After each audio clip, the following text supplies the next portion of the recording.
who was Chris Fields on April 18th, 1995, the day before the bombing? Chris Fields was almost a 10-year veteran of the Oklahoma City Fire Department. By that time, it was already 18 years? 10 years. Oh, 10 years. Yeah, 10 years. I got hired July 12th of 85. So I was coming up on 10 years on the job. I was a captain at Fire Station 5. Married, going on about 8 or 9 years of marriage, and had a son who had just turned, he was a little over a year old, almost 2 years old, I guess. Wow. How far are we from Station 5 right now? Right now we are 1 mile? Less than a mile? Probably one. Well, we're at basically 4th Street, right there, and it's at 22nd. So 15 blocks, whatever that is. Sure. Were you an EMT also at that time? I was going through EMT school at the time of the bombing. How long was EMT school in 1995? Not very long. Like a couple weeks? Yeah. I mean, it was. But we were going like one night a week or 2 nights. Only if you only went when you were on duty. Right. So it took a little longer. Wow. But everything back then was, like I say, rookie school was only. I started rookie school July 12th and graduated September 12th. So it's only 2 months. So you started at the fire department in 85? Yes. 2 weeks before I turned 21. So you're 20 years old. 20 years old. They don't hire 20-year-olds very often anymore, do they? Not very often. Yeah.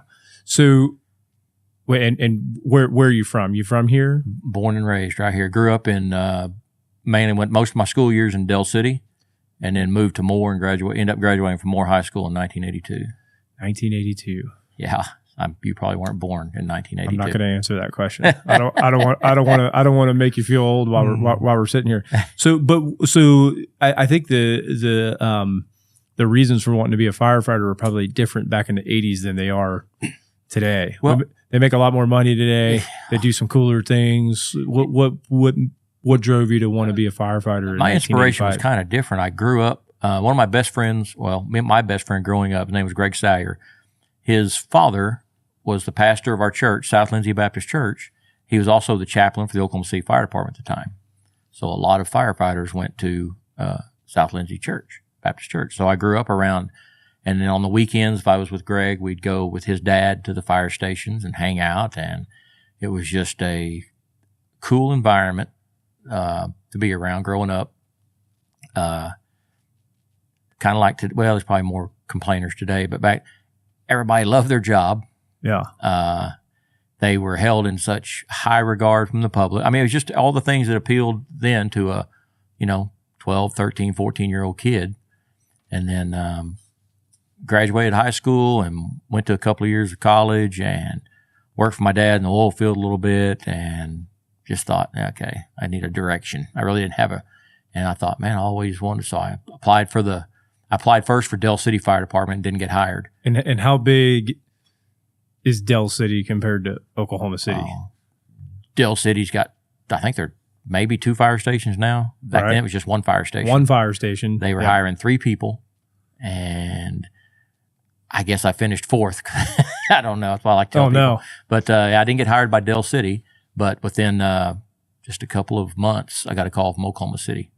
And so you didn't have to be an EMT or a paramedic. I mean, a lot of that didn't really matter as much. No, the only thing they gave you, like, I think back then you were still getting like 5 points for military service, but there was no, matter of fact, when I first got hired, we were just basic responders. I mean, we didn't do anything. Did you go to medical calls? We went to medical calls. I remember all we'd do is get off the rig with O2 on wheels. Right. And everybody got oxygen. Yeah. Non-rebreathers for everybody. Everybody got non-rebreather on 10, I think, or 10 or 15, Right. Oh, goodness. And that's what we were like. We either were called basic responders or first responders. I don't remember what we were called. But right. There was a few guys that were paramedics on their days off, but it didn't apply to the fire service. There was nothing. But and how big was Oklahoma City back then? I mean, they're one of the biggest. A lot of people don't know this who are watching this because they're, most people aren't from Oklahoma City, but Oklahoma City is one of the largest geographical cities in the United States. 621 square miles. is Oklahoma City. And that's huge. That's huge. And of course, a lot of rural, but just present day, they just became like the 20th largest population wise in the country. Right. Just everybody moving here, cost of living so good and everything. But I'm trying to think. I think back then we just had 30 stations. Just 30. Well, I won't say stations. just 30, but it may have huge. just been 28 because 26s and 29s at the time, stations, those were airport and those were private. Right. So basically we were 28 stations. So even back then, though, that's still a big department. It's still a big especially for out here in the Bible Belt, flyover country where still a big department. Now it's 37, 38 fire stations. Yeah. And so it was and everybody, don't ask me why, probably for the benefits, because I think I started out at $7-something an hour. $7 an hour. I think my first year on the fire department, I made $12,001 and had to move back home give up the apartment, move back home with mom. And because, 12,001 is not, I don't care what people say. Well, the cost of living, but doesn't matter. But it's never enough, especially not for a job like I think that. my paycheck was like $300 every 2 weeks. And so, firefighters now making to start 60,000, 70,000. I mean, I've seen some places down in Texas that are hiring folks at 130. And now with all the overtime that they're getting callback time. The demand's through the roof. Yeah. Right. So it's a different, I mean, the fire service, I would do it all. It was good to me. We got raises that were very nice throughout it afforded me a nice house and put, 2 kids through school. And so I got no complaints, but, and so you're still running calls though for 10 years, even though you're not an EMT, you're still running medical calls all day long, 24-hour shifts. 24 back hours. Then. Yep. 24-hour shifts, had three shifts, 3 platoons, or whatever you want to call it. And so you're seeing some terrible stuff. No, even in those days, you come back to the station after running a 5-year-old who just drowned, got thrown out of a vehicle. What's the attitude like in the station in 1989 when something like that happens? Not talked about. Just go on down. I always tell people my very first call ever was it became what we would call a routine call eventually over the years, but our shift change was at 7 a.m. So my first shift, I think I was sitting out in the parking lot at 5:30, one of them kind of deals. Don't want to be late. So absolutely. It's still like that today, isn't it? Oh, yeah. Yep. Yeah. But about, I think like 6 a.m., I saw him stirring around inside the station, making coffee and stuff.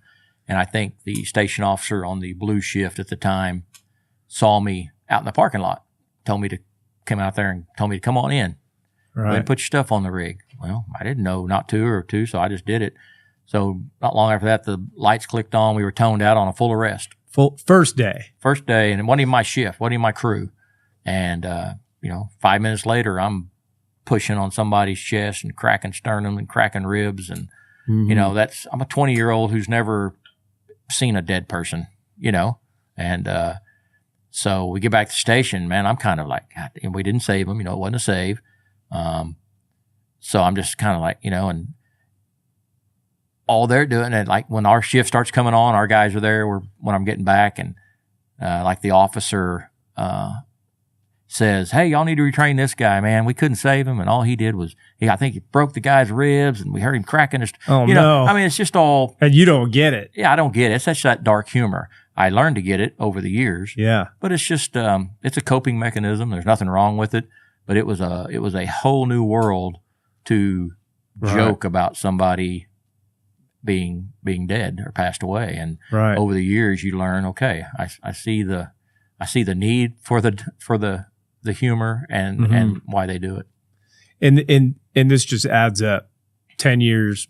I mean, at least up until the April 19th, but 10 years you're running these calls and kind of dealing with it the same way. Right. And everything was for me, there were some guys that came from other departments or like that, but for me, everything was a first time call, the first time I made somebody that had blown their face off suicide attempt, we made one he was alive when we got there, had blown half his face off, so all that stuff I'm seeing, car wrecks with fatalities, car wrecks with people walking away that shouldn't have, I mean, all that kind of stuff was totally new to me. And these guys have been seeing it and I always talk about the way I was raised on the fire service, these old smoke eaters, and it's just the way they were raised. It doesn't mean they were callous or hard-hearted and didn't have empathy and sympathy. It's just the way they were raised, and it's just the way they taught to. You can come back here and dwell on it, but I don't want you dwelling on it, because if we get a working house fire, we get a call where I'm going to need you. I need your mind 100% focused on this call, not on the dead child we made 30 minutes ago. Right. I mean, that was just what was instilled in you, and for good reason. But there has, and I know we'll talk about it later. There's now the times have changed. There's better outlets, and there has to be. But back then, that is just the way it was. And right. It was, like I say, it was with no hardness or callousness or anything. It was just the way it was. And so 1995 comes around, and you have a baby boy, and what was that like? Was that the coolest thing in the world, or what? Yeah, it was the coolest thing ever. It was for me, maybe not for my wife, who did 16 hours of labor. Oh, no. For me, it was great. But no, it was. I grew up in playing sports, and as a dad. You can't wait to play catch with them. I can't wait to play catch. I can't wait for them to be in little league so I can coach them. It's just a cool feeling. And he was born December of '93. December of '93. Yeah, so that's amazing. I mean, obviously, my son's sitting back there, and it's man, I can't wait for this kid to get older so I can throw a football at his face and see if he can catch it. Yeah, So amazing. I mean, I don't know. Kids are like that. I mean, I got a daughter too, and you got a daughter as well. I've got two sons. Oh, you got two sons. I just had a grandson too. Oh, you were grandpa. I'm a pawpaw. Yeah. He's talk about that's better than kids. He's a pawpaw. So that was April 18th, 1995. That's who you were. That's who I was. And then April 19th rolls around. Lennon, pull up that one the one YouTube video. It's only 30 seconds long. Okay. So this is just a quick little recap. And then we got an audience all over the place, and so Lennon, go ahead and throw this up. I think this is from History Channel. Maybe it's about 30 seconds long. Go ahead, buddy. On April 19th, 1995, Timothy McVeigh, an American Gulf War veteran, shocked America when he committed what was at that time the most devastating terrorist attack on American soil. On April 19th, 1995, a rental truck filled with homemade explosives detonated outside the Alfred P. Murrah Federal Building in Oklahoma City. The blast caused catastrophic damage, leaving 168 people dead and hundreds more injured. So that's that's kind of the recap. I mean, obviously this video could go on for another hour or something like it, or you could sit here for 10 hours and talk about the story. We're not really here to think about how this affected me, but the difference between you and me is probably as far away as one could get. I was never a school skipper, and I skipped school this day. Oh. And I only skipped school to stay home and sleep. Mm. And I vividly remember waking up and seeing that the news is dominated with this story. Mm-hmm. And it was the first time I'd ever seen anything like that. And I don't think really until maybe in the last couple of years of my life, I realized it was probably the first time most people had seen something like that. And so this is the Oklahoma City bombing. This is the end of this video, and this little shot that you're looking at here is the Murrah building, which is a federal building. Mm-hmm. How far away are we from that right now? Quarter mile, if that. Yeah, a couple of blocks. And so this is just down the street here in downtown Oklahoma City. Terrible day in our nation's history, mm-hmm. and even worse that it was domestic. I think that was the early on. It was because of the current times in 1995. The first thought was that there was Middle Eastern involvement. Right. I think they even people were saying, eyewitnesses were saying the guys were olive skin. They were like Middle Eastern descent, and so it was that little bit of USA anger. Right. It's crazy what people come up with. And then to fill in the gaps. And it was amazing how much more pissed you got when you found out it was our own, domestic. It was our own people, and they found out quick. But we'll come. We'll come back to that. So, walk us through that day. Wednesday. I always remember it was a Wednesday because it's Wednesday, April 19th, 1995. You might want to check me if you can Google that up, but I'm pretty sure that's correct. I'm sure. And the reason I remember is because at the fire station you had different responsibilities for different days. One day was cleaning the rigs. One day, Wednesdays at Station 5 was yard maintenance day. So there were guys out mowing and weed eating.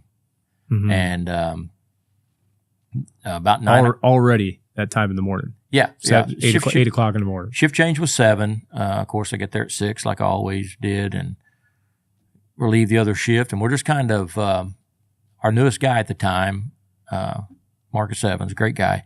We told him he had to cook since he was a new guy. And I remember and he's one of those guys that wants to do perfect job 100% of the time. So if he thinks anything's, he's just a hard worker guy.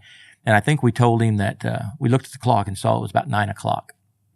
And we told him that I was there was 3 officers, 3 captains at Station 5. I was the captain on the hazardous materials unit that day. Right. And the station officer, John Cruz, we told Marcus, we said, Major Cruz likes to have his, Captain Cruz likes to have his breakfast by 9 o'clock. Just kind of, just to kind of razz him a little bit. And of course he freaked out. And so I remember, because we remember looking at the clock thinking it was 9 o'clock. And then just shortly after that, we felt it. We heard the blast. The station windows rattled. And I think our first thought was, at the time, there was a board and ice cream plant right next to the fire station, which was a bonus. And we thought maybe a train had derailed. Right, because the train's right there. That's right. Yeah. So we thought maybe a train had derailed and hit the station because that's how hard the station rattled. And went outside the east kitchen door and didn't see anything. So we looked back to the south and saw the large plume of smoke. You could see it from Station 5. Yeah, we could see it from Station 5. We knew we'd be dispatched, so we didn't even wait for orders. We self-dispatched ourselves.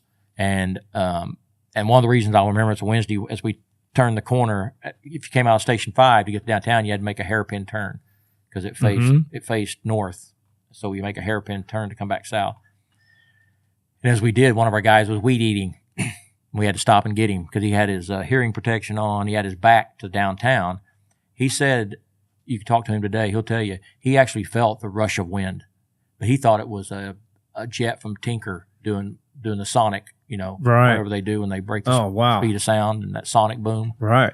He actually thought that was what it was. He just kept on weed eating. So we had to stop and get him and headed on. And so how do you know where to get? You just go towards the smoke. Yeah, and there was a lot of confusion at first because they said the federal courthouse, which is about within a block of the federal building. Mm-hmm. So there was confusion over the radio whether it was the federal courthouse or the federal building. So we knew we were heading to either 5th Street or 4th Street. I mean, that was at that time. Was that building considered your district, or is that Station 1? That would have been Station 1. Matter of fact, Station 1 was the first in from that side, and then like Station 6 and Station 5 were coming in from the east side. Okay.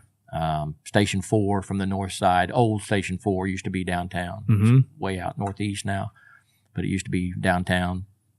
And so I think there was almost everybody self-dispatch on that first alarm. I don't think anybody waited for the tone out. Mm. So there's just tons of radio traffic, and it's weird. I play when I get to travel and speak, I play this little video montage deal, and in the montage you can barely hear a voice, and I really never picked it up till like a year ago, of a voice getting on the radio talking about windows being blown out at 12th and 13th Street. Well, that was me on hazmat. Right. I finally picked it out and going, I think that's me. 'Cause I remember telling them, we're at 12th Street and there's windows blown out of buildings. No kidding. And so by the time we got down to where we needed to be, they'd established it was the Murrah building. So we turned on 5th Street and spotted the rig right there at 5th and Broadway, which is, like you said, it's just maybe a block and a half from here, 2 blocks from here. Right. And proceeded to head to the building. And before we got to the building, Captain Cruz, Major Cruz on Engine 5 had set up a triage at there was a YMCA caddy corner from the Murrah building. There was no YMCA building, had a daycare in it. I don't think a lot of people knew the federal building had a daycare in it at the time. So a lot of the injuries there were just like, flying glass and debris, kids with cuts and scrapes. And so we set up a triage there and was kind of just checking people out. Was that on the south side of the building? Yes, it would have been on the southeast corner. Yeah, right there. Yeah, right across corner. from that church right there. Yeah, that used to be a YMCA. Okay. And had a daycare in it. And matter of fact, your new YMCA that's just right around the corner here takes up a whole 2 Right. That used to be right there. Okay. And the new YMCA used to be the old Pubco, old Daily Oklahoma building years ago. I didn't know that. Yeah. So we have a history lesson. But it's so we set up a triage there for, I don't know, maybe we weren't there very long, 5 minutes maybe. And I don't remember who originally set up Instant Command, but they called for Hazmat 5 to come down to the building to assist the police department getting a lady out of the basement. So that was our first, that was the first time we actually saw the building. Yeah, because you're on the south side. Right. And you really can't tell the damage. You see the smoke. Right. And plus there's that little, 5th Street's got a little hill to it from Broadway. So until you actually get to the intersection of 5th and Broadway, you really can't see the bottom of the building and see everything. Lennon, pull up one of the pictures that I got there. Okay. Yeah, there you go. Yeah. So we're looking to the left of this screen is the north. Yes. And to the right is the south. And we were right over here in that parking lot right over there, right on the kind of the southeast. The green grass over here. Okay. Yep. That's where the YMCA was. Oh, okay. So we were over there. That parking lot across the street is where, I know we'll get to, that's where I took Baylee to the ambulance. Okay. So, but that's our ladder. That's ladder 5 right there. And the one on the top? Yeah, the one with the ladder extended all the way up. Okay. And there's actually a pretty famous video of a fireman walking a gentleman down the ladder. I've seen it, yeah. And that was Mark Molman. He was walking down Dr. Espy, a veterinarian who worked for the state that was office there. Okay. But so, yeah, we were over there, and then they called us to. It's weird because the first floor was actually on the back side, on the south side, because there's that plaza. Mm-hmm. So that was where the main. Fountains are now. That was the actual main entrance. Okay. And so there was a basement, and you got the top of the building, and then the little lower portion. Sure. Right there. Yep. Right around that corner, there were stairs from the outside that went down to the basement. And that's where we went down and helped the police. Right away. Yeah, right away. Get a lady. She was tangled up in like suspension wire from the ceiling, the suspended ceiling. And the sprinkler system had busted. She was laying in some cold water. And she was alive. So we just helped her get untangled, help them get her untangled and get her out. Right. And there is actually a photo. You can see a lady on a backboard, and there's a cop. I think he was a redheaded, big old muscly guy, but you can tell his shirt's just soaking wet from the water and everything. It was one of the pictures that circulated around. But that was the first person that we encountered. So when you're in that grass and you're 30 years old, you look over at this, you're running 5 million calls in the last 10 years. You never seen anything like this. You turn around and you look at this. Yeah. What do you think anything, or you just you're just doing the job, just following orders at that point, and you are keeping your head straight. Adrenaline's taking over, and you're getting orders, so you got to follow your orders. I distinctly remember, like, as you got closer, even in the street up there where all the people are, there's so much. It doesn't look like it in the photo, but there's so much debris and stuff. You're walking on the ground. Yeah, you're walking on broken glass. You're walking on pieces of concrete. You're walking on, and I remember once we left the YMCA and headed to the Murrah building, I don't think we stopped and stared, but you felt like you did. You felt like you stood there and just stared at it with your jaw dropped open. And I tell people now, and looking back, and it's not to discount any fatality, but if you'd have looked at that building at 9 o'clock in the morning when everybody's at work, 9 floors, pancaked down on top of each other, if you'd have told me right then, hey, there's only going to be 168 fatalities, man, I would have told you were absolutely insane. Right, because do you know how many people worked in the building that day? Well, I think they say there was over 700 or 800 injuries, you know. And so I don't know how many people were at work that day, but 9-story office building. Yeah. 9:00 in the morning. So a lot of people, a lot of miracles that day. Oh, a lot. That's what I tell people. And I don't say it to take away from one single fatality, but to come away from that destruction with only 168 fatalities is still kind of staggering. You know, I never thought about that because I didn't know how big the building, how many people were in it. But I remember 9/11 vividly. I mean, that's what got me into being a firefighter back when I started. And I remember that the projections were 30,000 people. Yeah. And again, not to diminish the 3,000 that died, but you know, we all thought that there was. You remember? Yeah, there was going to be 30,000, 40,000 people. You know, they were just waiting, and the same thing with that. You know, I think we were expecting 300-400 fatalities, maybe more. Right. And because for a long time there were so many people unaccounted for, because they either went to the hospital and family cell phones. No. Right. You know, they were existent, but not. You know, I think I had a big. I think I might have had a bag phone. Right. Or a big white brick. A brick? I think I had a brick. I can't remember. But not very many people had them. It was pagers and pull over and use a quarter at the payphone to call in. But so for a long time, there was a lot of people unaccounted for because relatives couldn't get hold of them. So that's when we were thinking that, the death count was going to be 400 or 500 or even more. So like I said, for 168, for the condition the building was in and how many people worked in that building. So you guys pull the lady out who's tangled. She ends up okay. Yeah. And how do you even know what to do next? Well, I think fortunately for us, because I think it would have been one of those deals. Okay, we got that done. I think I didn't even have time to tell the command that we had completed that assignment. I think he came on the radio and said, when you complete that assignment, head to the south side of the building and report to, I don't remember who's going to be in charge of that sector, division, whatever. ICS was kind of, I think this was one, and I can't confirm it, but I've been told that, there's Mark Molman and Dr. Espy.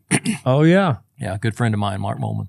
But he had to be, Mark said he was just a few minutes away from just having to just literally drag him down. He was scared of heights.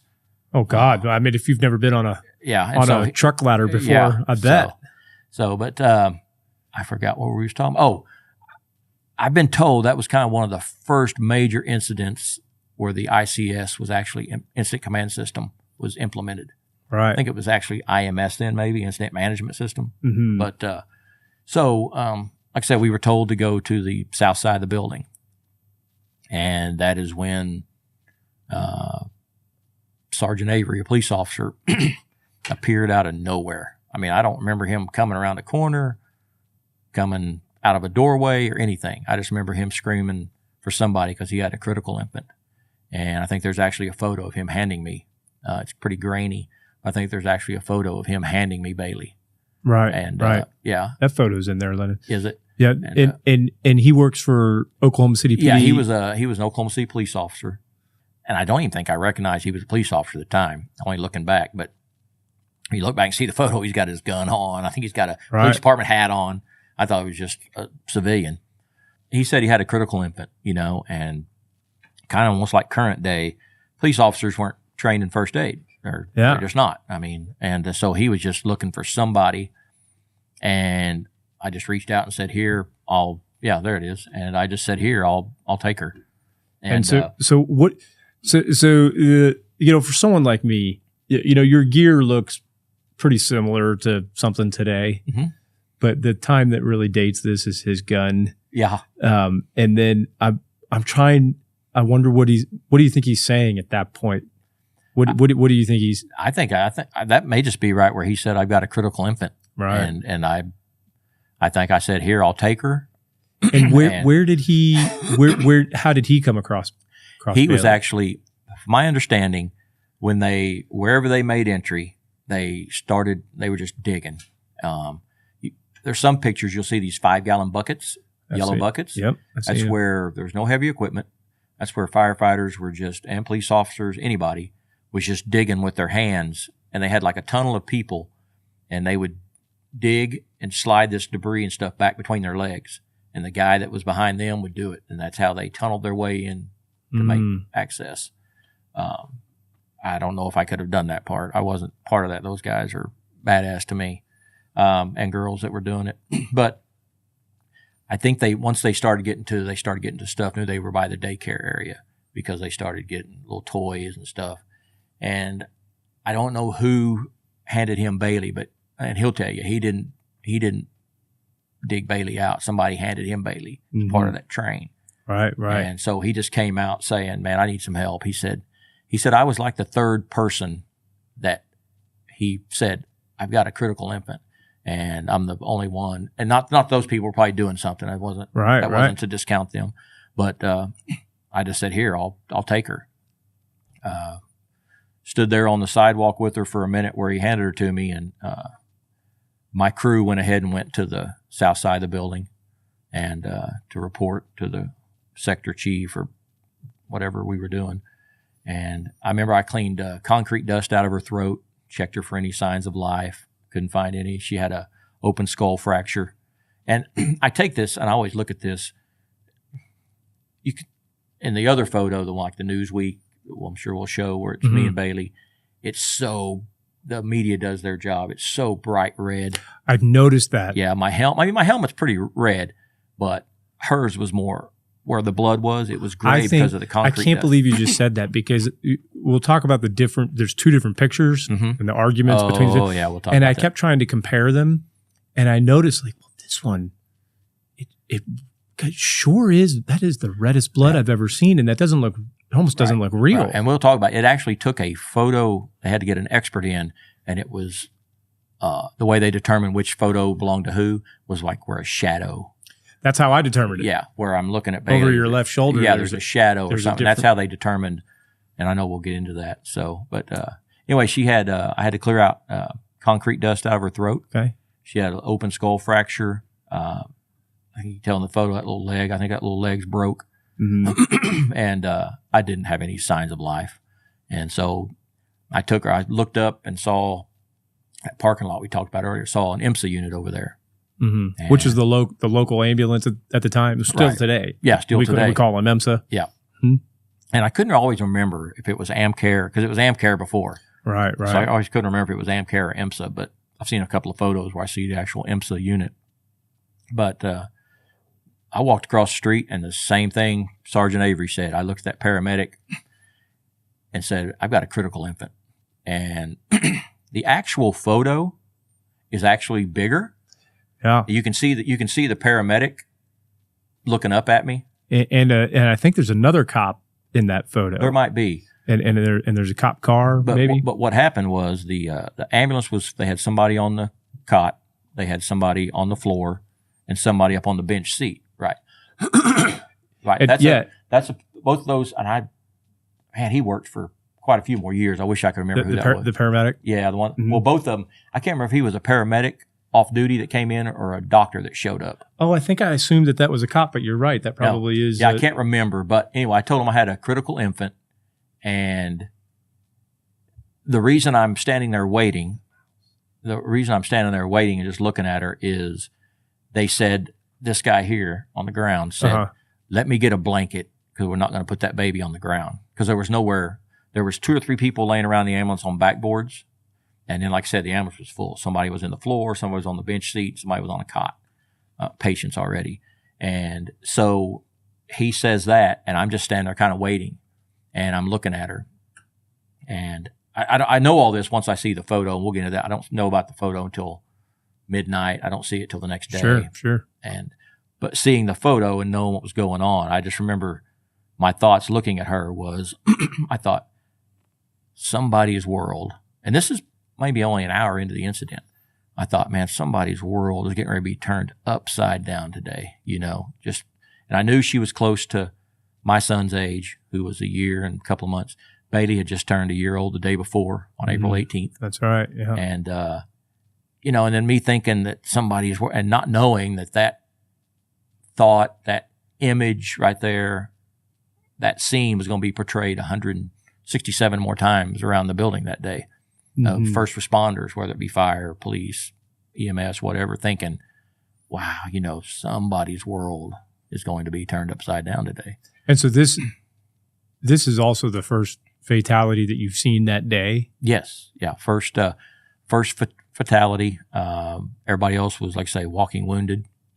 And you're in EMT school. Yeah. And so, aside from, and again, there's folks that watch this in Australia where the systems are completely different around the world. And I get so many questions like, well, why do you guys have EMTs and paramedics with fire truck?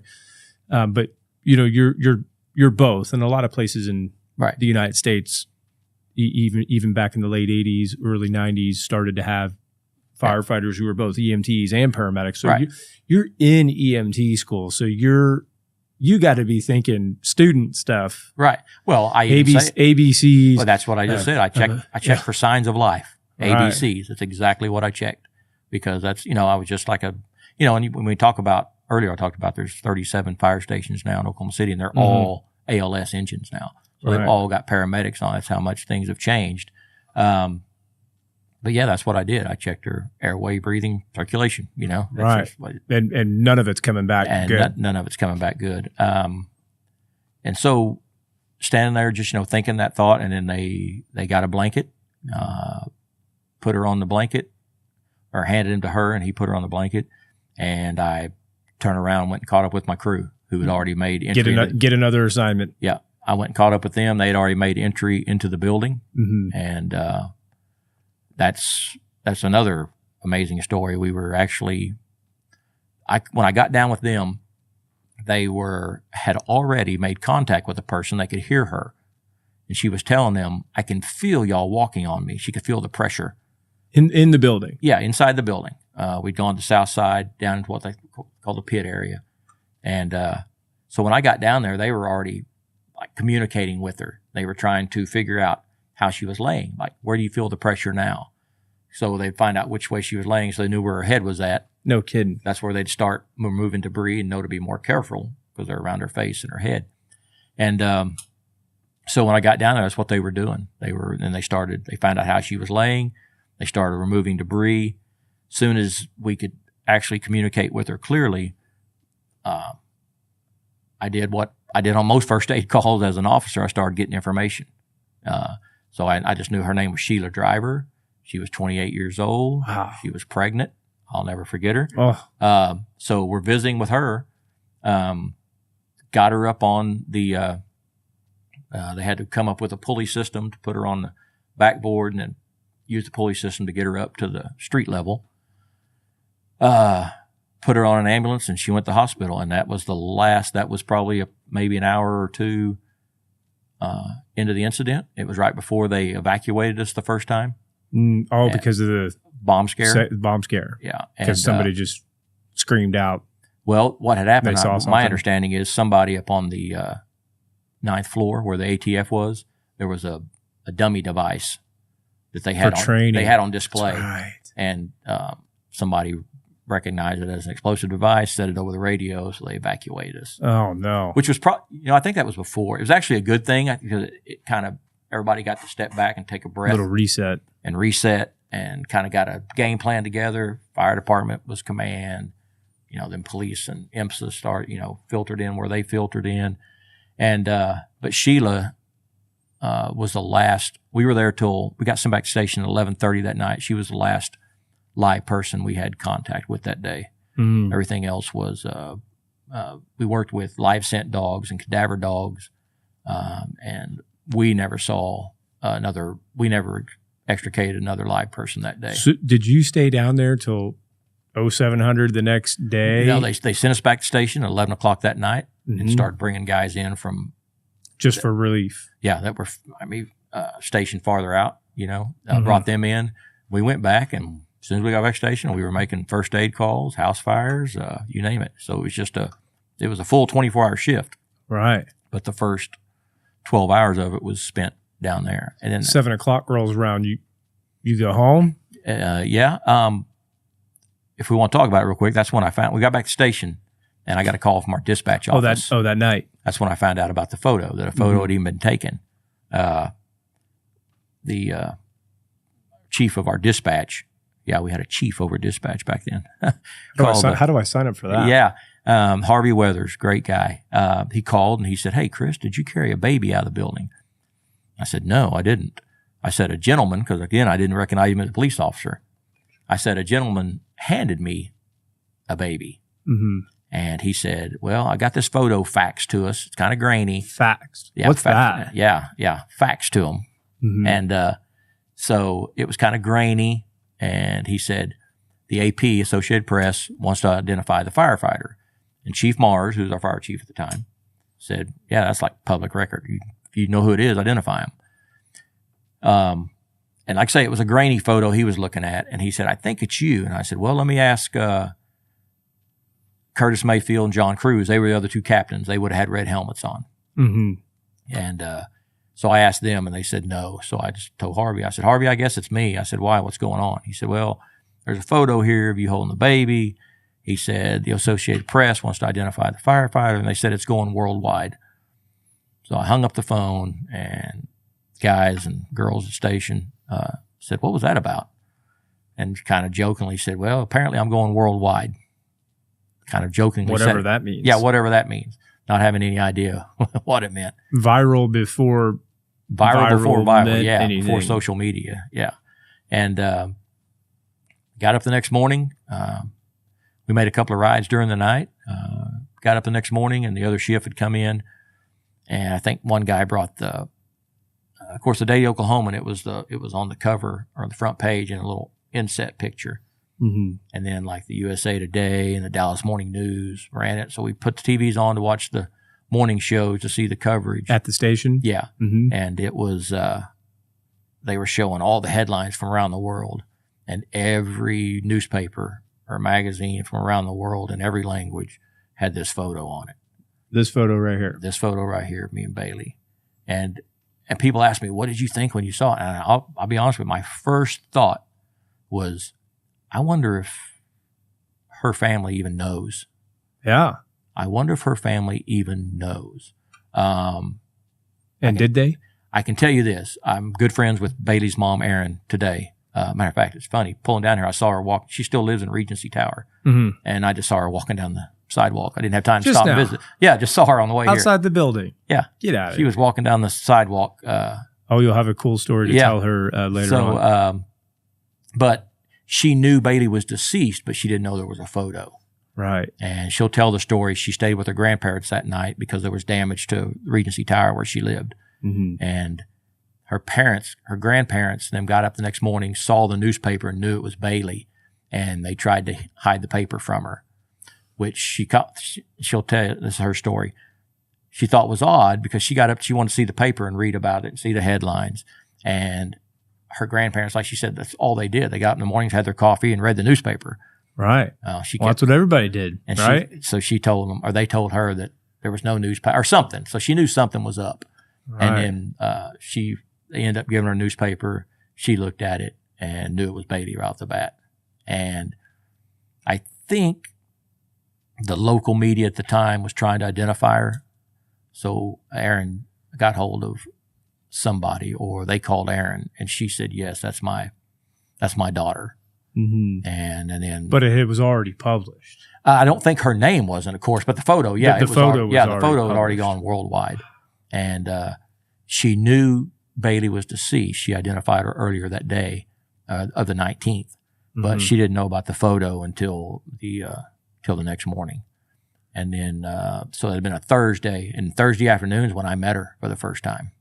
Right. Yeah, a local reporter here, Cynthia Gunn, used to be with Channel 9 or CBS, whatever you want to call it. She called me, got hold of me at home, and said, "This is Cynthia Gunn, introduce yourself." She said, "Erin Allman is the mother of the baby you were holding, Baylee." And I said, "Okay." And she said, "Well, she would like to meet you and Sergeant Avery." And I was like, "Nah, I'm out." because I thought, actually what she said was, do you want to meet her, the mother? And I said, no, because I didn't know.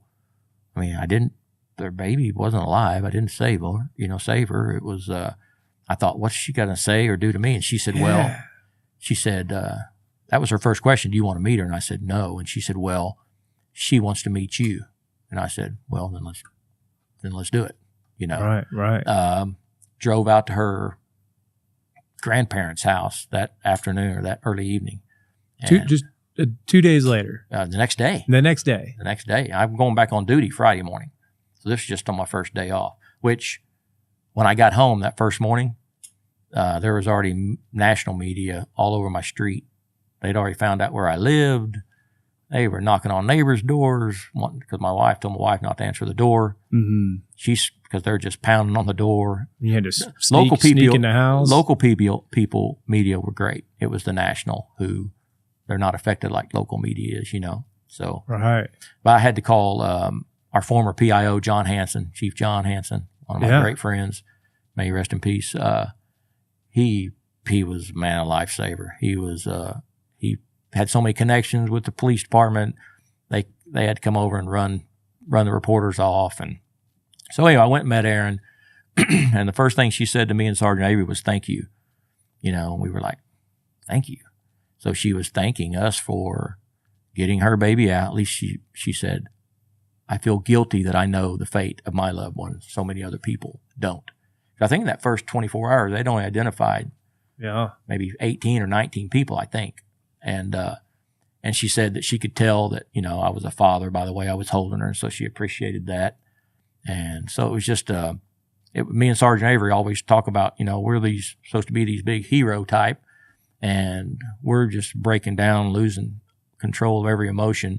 And here's this 20-year-old single mom who just lost her only child comforting us, That's how strong. It's wild. Yeah, it is. It's just crazy.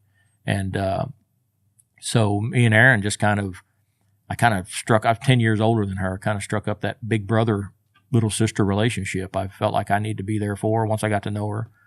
So I wouldn't do some interviews I wouldn't do unless she was doing them, or she would call me and say, hey, I'm going to do this interview. Would you do it with me?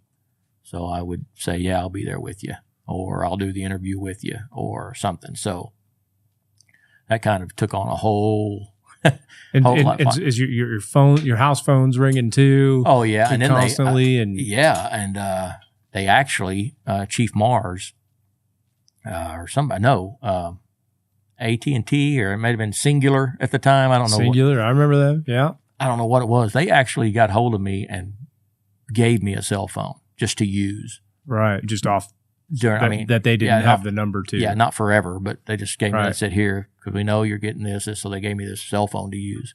And you got that other one with a whole bunch of newspapers? That way I didn't have to pull them both up. That way I didn't have to give out my personal number to people. Right. So they gave me supplied me with a cell phone. And like I say, then the interviews and all that just kind of took on a whole new meaning and a whole new life of its own. Yeah, so this is just an example, and you've probably seen them all, or maybe most of them. I've got 2 or 3 boxes up my attic of people, all the newspapers people sent me, or cards and letters that were just like, they would go to the fire station, like to headquarters, administration. They were just to be addressed to the firefighter in the photo. To the firefighter in the photo. Yeah. Wow. And they were just, they were thank you letters. They were thinking of you letters. They were, just, I got a memo from like the Royal British Navy. No kidding. Yeah, a little Post-it note like thing that said, "Hey, it's nuts." And I think that some of the stuff I got was good stuff because it was telling me I was representing the fire service and the city of Oklahoma City really well. And that was kind of the thing. One of the things I struggled with was being singled out. Was right. And John Hanson, again, one of the guys that really, he said, "I'll tell you what," he said, "that photo is not about Chris Fields. It's not about Baylee Almond." He said, "You're representing every first responder that was there that day. Yeah. Fire, police, IMSA, it doesn't matter." So he said, and Bailey's representing all the innocence that was lost, whether fatalities or injuries. So when I put it in that perspective, it was a little easier to do some interviews and speak. And I got great support from the guys and girls on the fire department. Right. It really did. So So I pulled this one up. I mean, obviously there were hundreds of them. I thought this one was interesting because it was from San Diego. And it looks like a lot of them. But up in the top right, it really cued me in. It's got a picture of Oklahoma, and then it says suspects that counterterrorism experts point to Islamic fundamentalists. Yep, that was the thought. And this is the day after. This is April 20th. And I just find it so interesting that the time looking back in our country, this is arguably the most peaceful time in our nation's history, right? I mean, we did have Desert Storm, but we kind of took care of that really quick, right? So we've got like a 20-some year history at this point, 20-year run of peace, really. You had and you just think that the Americans couldn't imagine it being anything else. Right. Well, and they tied it to, at first they tied it to, remember, 1993. The 93 World Trade Center. World Trade Center. That was, I think it was Islamic terrorist. The failed attempt, yeah. Right, where they did the parking garage thing. Right, and so I think everybody just tied it to that. And,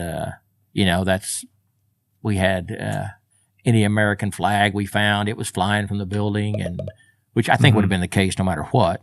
But it was really a lot of, there was a lot of anger and a lot of, I think there was Middle Eastern people getting harassed and, I bet. And all that kind of stuff. So now it's 420. Was that 31 dead just the next day? Yeah, I saw some other ones like that where it just starts creeping up and creeping up and creeping up. So it's the next day though. It's April 20th. Now who's Chris Fields? What does this do to you? Oh man, how does this set off the next 20 years of your life? It's it was just a crazy time. It changed. I don't think it ever really changed who I was as a person. It changed how I was identified, and I tried to say, I'm now that I'm over some struggles, that I'm more than just what that photo was. I mean, I buried 4 or 5 brothers, that died in the line of duty, 2 of them since that, day. So there's so many other things. But that next day was just it was just, like I say, putting in the spotlight like that. It was, just a. And you're not a spotlight kind of guy. No, I'm just a boy from Oklahoma, that, so it was just, it was something nothing could prepare me for it. I guess fortunately for me, I always had kind of the gift of gab. So, I was kind of like John Hanson. I could, have the gift of gab. And so anything that, stick a microphone in front of me and I was able to answer questions. And, so that kind of took on a life of its own. That's what I did for the next, and I've never talked to Chief Mars about it, but I know a lot of, unintentionally, he would call me and say, hey, so-and-so wants to do an interview. If you don't want to do it, tell me, and I'll be the bad guy and tell him no. Well, in my mind, I'm going, I don't want to be a bad guy. I don't want to get the reputation of, he's too good to do. So I was just doing all these. Just nonstop. Interviews after interviews after interviews. Are you getting pointers from your PIO? Just, that doesn't seem like something that would be normal for, whatever your rank was. I mean, you're a blue shirt, right. You're normally not somebody who's like, go tell the media what's going on. Right. The only thing, I remember Chief Hanson, John Hanson, or PIO, one of the main things he told me was to avoid, he said, there's a lot of political stuff going on with it. There's a lot of, he said, just avoid that. Don't answer that question. Don't. So we did these, like, you see that white shirt on the corner there. That's John Hanson sitting next to me. Oh, no kidding. Yeah. We did some live stuff. And so you remember this one? Yeah, I remember because I had to be down there like at 4:30 in the morning before I went on duty, because that's when they film all this stuff. It's at 5, because it's 6 and 7 on the East Coast in New York City. Coast. So, doing start this one over, buddy. We're not going to play the whole thing. Oh, was it an interview? Yeah, I just want to see what Chris looks like, what baby Chris looks like. Still haunts so many of us. She was killed in the blast one day after so this is CNN. Birthday. Yeah. Chris, how has it changed your life? You always hear on other incidents people, say that it makes you think about the the smaller things in life that you take for granted. And if you're distance yourself from that, you think, that's old cliche. That's what everybody says. But then when something like this, And where, is this outside Station 5 or where's this? No, at? it's downtown. Okay. A little area they called Satellite City. And thank the Lord for the small. and PIO is standing right next to you. Yeah, he's sitting there because he's part of the interview too. I think that's what's happened to the city and the nation as a whole. Oh, you look good, man. Just speaking from guys I know. I look like a baby. I've seen this year. And I'd never done before this. I'd never done an interview. Never. Yeah. So you're the day after you're waking up and doing these interviews. When do you get to sit down and go, holy shit? Oh, what just happened? Yeah. When do you get to do that? Man, it was probably. Or have you even got to do that yet? Yeah, it was. It was a while. I tell you what, though, when we first got back to the station, I think everybody kind of took of course, you're only 12 hours into it, but I think it was really, probably a week or so, a couple of weeks before I actually, I think when I hit my first 4 days off, the way we worked our shifts back then, we were actually on duty Wednesday, Friday, and Sunday. So my 4 days off fell on Monday, Tuesday, Wednesday, Thursday. I think I remember everything was kind of just getting lined up, so I did a couple of interviews. But I think that was the first time I got to finally just kind of, I didn't go down to the building. I didn't do anything, I think, in 4 days. That was kind of when I really first just kind of took a deep breath and kind of still trying to process what all was going on. But it was just, like I said, it was interview after interview. It was some of the shows, I went with a group. I never went like just me, but like, the Mark Molman, the guy I showed in the video, helping Dr. Espy down, he was invited out. We all went to flew to New York City for the Today Show. And did you? Yeah, and all that kind of stuff. Who was hosting at that time? I do not even remember. I want to, Bryant Gumbel maybe? Yeah, Bryant Gumbel. I think so. Yeah. And then we did CBS This Morning with Harry Smith and Paula Zahn. Right. And it was kind of crazy, though. We went to New York City for that, did their show. They took us out to dinner the night before or the night of. And once they told people who we were, that we were from Oklahoma City, and it's probably within a month. And man, it was crazy. The place just went bonkers. The restaurant, standing ovation, and everybody. Of course, CBS was going to pay for the meal, of course, but then they couldn't because all these other people were paying for the. Right. It was just so. What a strange dynamic. You're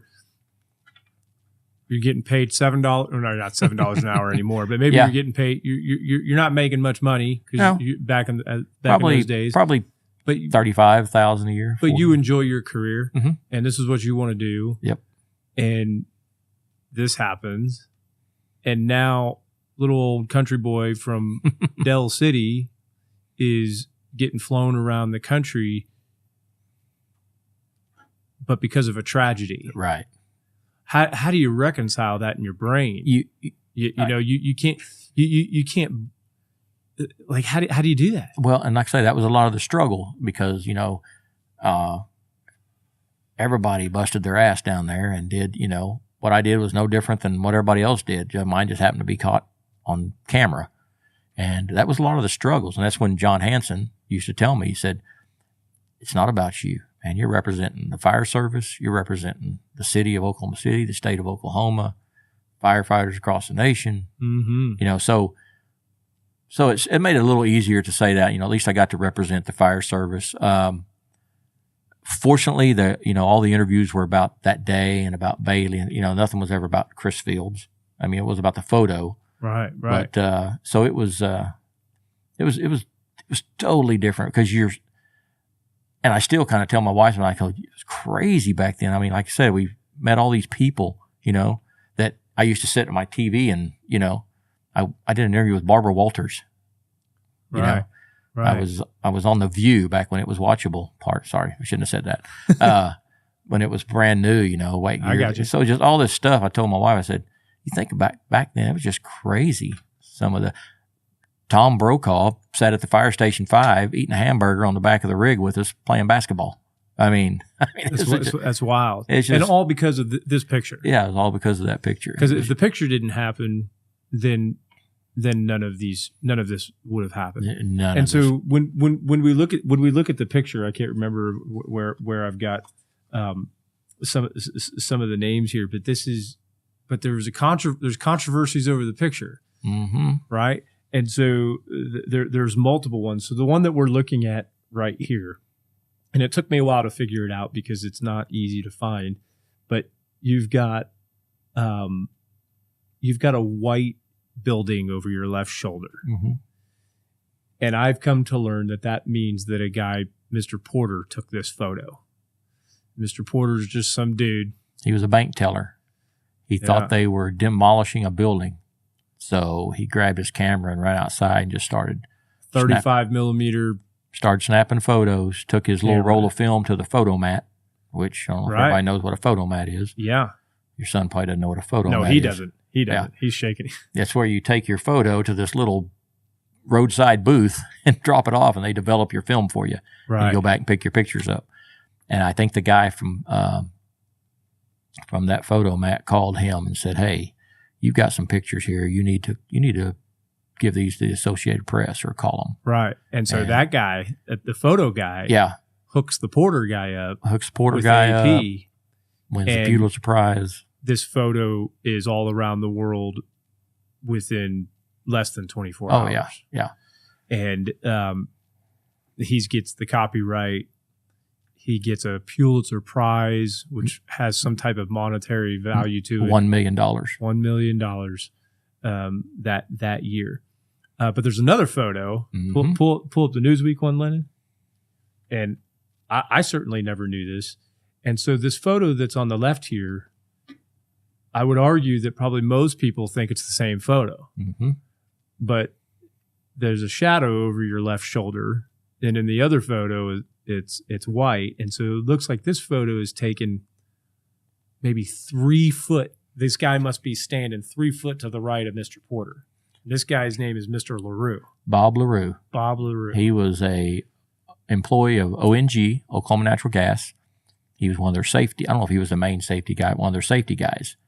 So when this first happens, and they think it's, at the end, everybody thinks it's natural gas line, explosion or something. Right. So he's down there. He's got a safety officer. He's taking pictures. And I'll have to go into a little more detail real quick. This turned into a deal to where me and Erin, Baylee's mom, we got a lawyer because we weren't seeking any monetary. She wanted to have some kind of control because it's her kid. Within the next day, they're selling T-shirts with that photo on it. I've got stuff up in my attic where people sent me like a belt buckle with that image. With this photo. Yeah, it's not the photo, but it's the image. Right. In a belt buckle, a keychain, a pewter keychain, on coffee mugs, you name it. They were just doing all this stuff. Bob LaRue, I think, was down at, they were selling little statues of it. I think July 4th, they had a big Independence deal down in Bricktown. Of course, Bricktown wasn't like it is now, but they, I think Aaron came across them and, I don't know, just really got out of control. So thinking I need to take care of Aaron and help me taking responsibility, saying, which I had no control over, but in my mind thinking, none of this happens if it's not for the photo.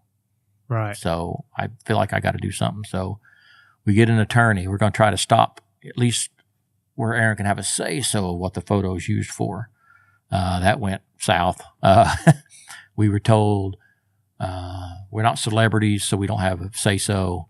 Our attorney argued, well, because of the photo, they were put in celebrity status, so they should have some say-so.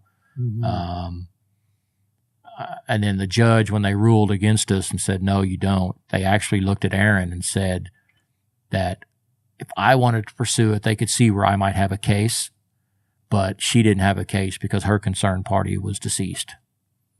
Holy shit. So, that's what the judge... How long after the bombing is this taking place? Within a year? Oh, yeah. It's within a year. Oh, my God. And so... it's terrible. Yeah. So that was kind of... and even like on the... probably no ill will, maybe a little, but like on Chuck Porter's deal, he got $1 million. I had a job. I didn't need anything.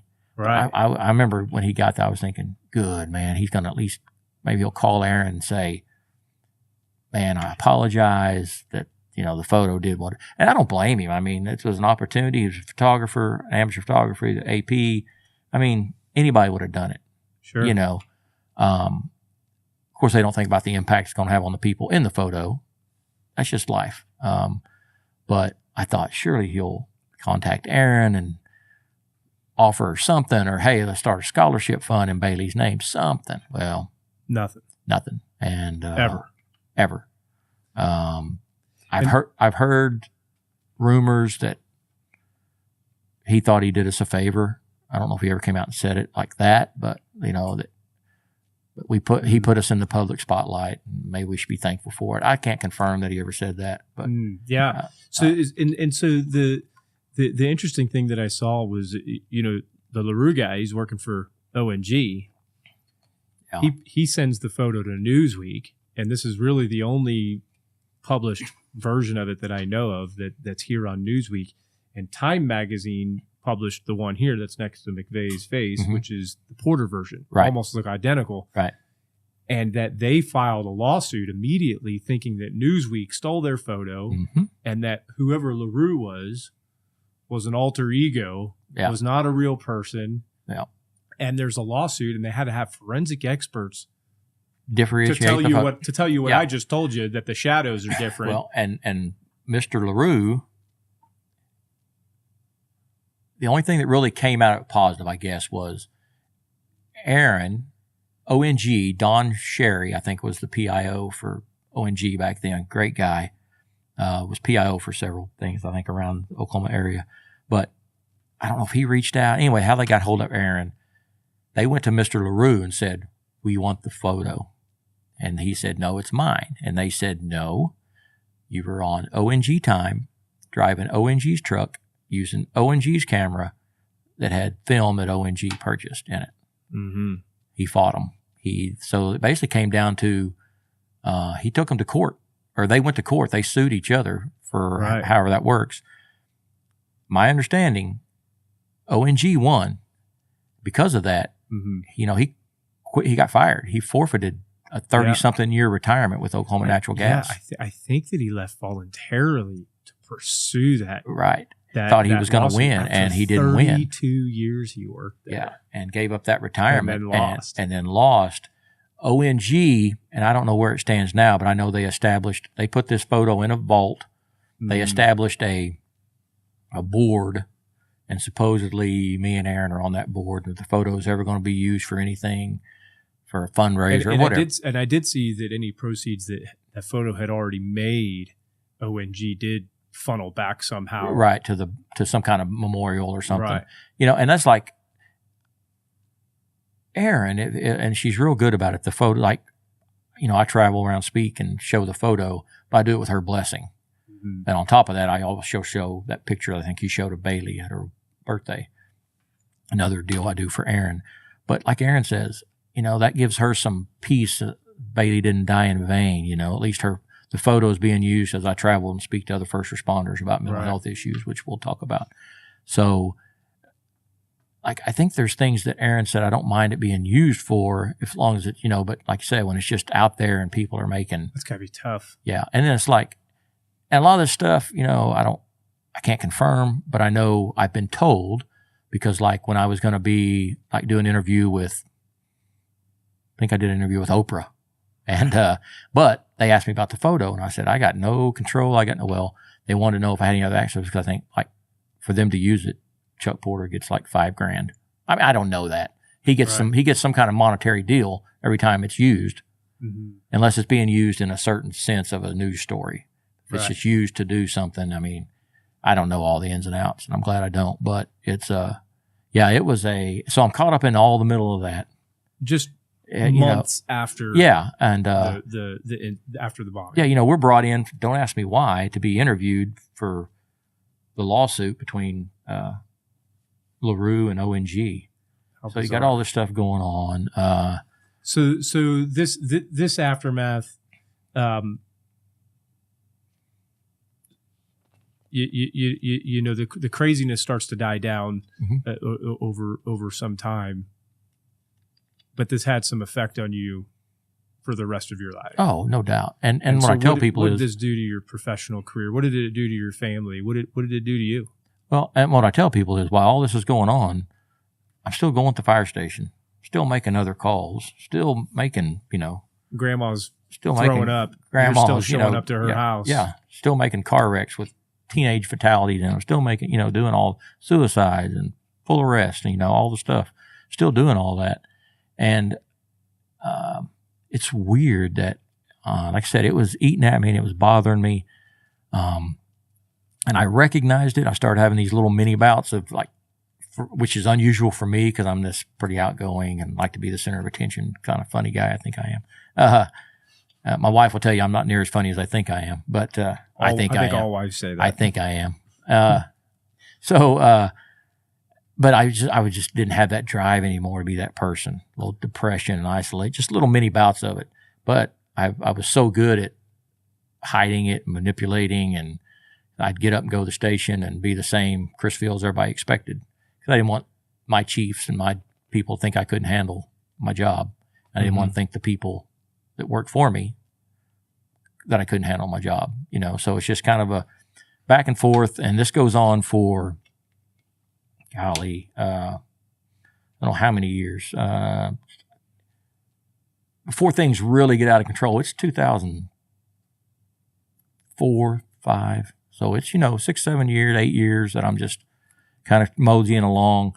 And then things kind of get out of control in my life. I have we had an off-duty firefighter. Throughout this time, I think I need a change in my career, so I take this chief's test. I become a district chief. Part of the deal, I'm in support, so I'm over PIO, or I'm the assistant PIO. I'm over human resources. I'm over dispatch. I'm over all this stuff. And one of my first deals as PIO was I had to go out. Mike Titerman, off-duty firefighter, was killed in a car wreck. Him and his 12-year-old son, meth heads, crossed the center line. So that's one of my first deals. I'm out. I get a call that an off-duty firefighter, and we're great friends with him. We travel the country playing softball, fire department team. So all this stuff's going on, and good friend of mine, Chris Deal, firefighter, died in the line of duty. So it's just all this going on. And then one day, I think it was around 2005, when we were putting a pool in our backyard, and I was helping the guys that were going to do it. We were going to expand our patio. So we were busting out the concrete. So it's kind of weird. I tell people that the bombing's responsible for part of it, but then it's the cumulative trauma over all the years. But it comes back to a trigger from the bombing. When I was busting out that concrete on the patio, it started to rain. Excuse me. And a lot of people don't know it rained the night of the Oklahoma City bombing. So I caught that it's kind of this damp smell of wet concrete dust. Yeah. And I can pinpoint it to the day of, matter of fact, if I was home, I could look on the patio because we always write, how you write the date when you do new concrete.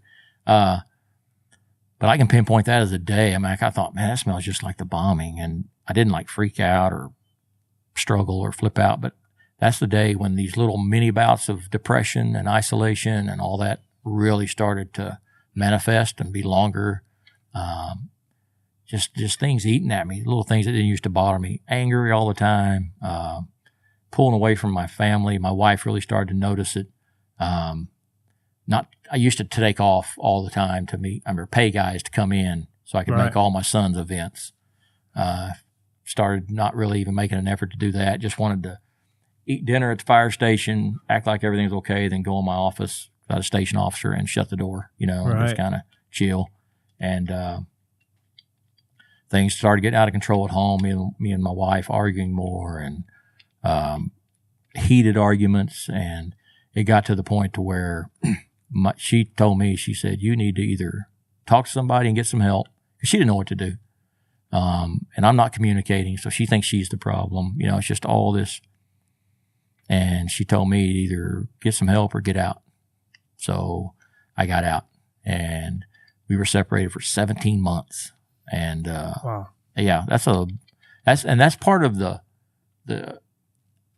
I don't really struggle these days. Everything's great. But when I do have some days, I don't call them bad days. I say days aren't as good as others. That's really, I still struggle with forgiving myself. It was 17 months. I had, an extramarital affair that was public. I didn't care who I was hurting. How old were your boys? Let's see. They were 16 and 10 by this time. I'm a mess. I leave home. I leave my 16-year-old at home to be the man of the family. I tell people some of the things that I struggle with are I said things to their mother that no children should ever hear anybody say about their spouse. I mean, there was never any physical abuse, but the verbal and the emotional abuse was horrid, and I was responsible for it. Pushing away friends and family, the ones that were trying to help me. The only people I wanted to be around were my little group that was telling me everything was okay. Hey, man, you're a grown man. Do what you want. I was getting my marital advice and my life advice from other firefighters sitting in a strip bar during the day drinking beer that were in the same shit world I was in. They wanted me in their world. That way they didn't feel as bad, and I wanted to be in their world. And so we're all telling each other what we want to hear, that we're doing the right thing. Meanwhile, I'm alienating and embarrassing and pushing away anybody that's saying what I don't want to hear. I got no use for. I got no time for. I'm living my life, and for 17 months. 17 months. And I say some of the things I struggle with still is I think 17 months isn't a bunch in a lifetime, but 17 months I can never get back. I got so bad that my sons, I helped my older one. I helped coach quite a bit. My younger one, he had other coaches in his little league stuff because I was coaching my older one by the time he was born. But anyway, they would ask Cheryl, hey, try not to let Chris come tonight. And I wouldn't cause a physical distraction or wouldn't think, but I would just me being there would upset Cheryl, which would upset Cheryl's your wife. Cheryl, yeah, my wife, which would in turn upset the boys. So even coaches were like, be better off if you don't show up, if you don't come. Oh man, it's rough. Yeah. And then my wife, who will tell you now, she'll talk with me every now and then or speak with me every now and then and stuff. She's doing what she can to take care of the boys. And, I've got an apartment on the other side of town. I'm just so I can be the good guy. I'm still Chris Phil. I want to be the good guy. So I'm paying all the bills.